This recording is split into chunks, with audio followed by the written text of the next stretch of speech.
প্রতিটা মাহফিলের বয়ান মনোযোগ দিয়ে শুনবেন, জুমার নামাজের বয়ান মনোযোগ দিয়ে শুনবেন।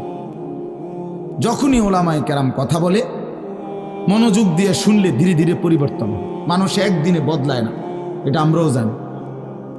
একদিনে কোনো জুনায়েদ বাগদাদি হয়ে যাবেন, একদিনে কোনো আব্দুল কাদের জিলানি হয়ে যাবেন।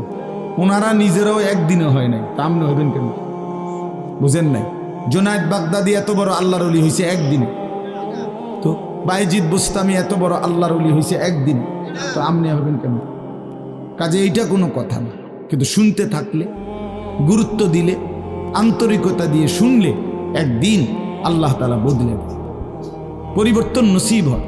এই পৃথিবীতে অগণিত মানুষ যারা জালেম ছিল, নাফরমান ছিল, পাপী ছিল, হাজারো অন্যায়ের মধ্যে ডুবা ছিল, এমন মানুষও আল্লাহর দয়ায় কোনো একদিন রাত গভীরে, কোনো একদিন দিনের আলোতে, কোনো সামান্য কথায়, কোনো সামান্য ঘটনায় জিন্দেগি বদলায় ফেলছে।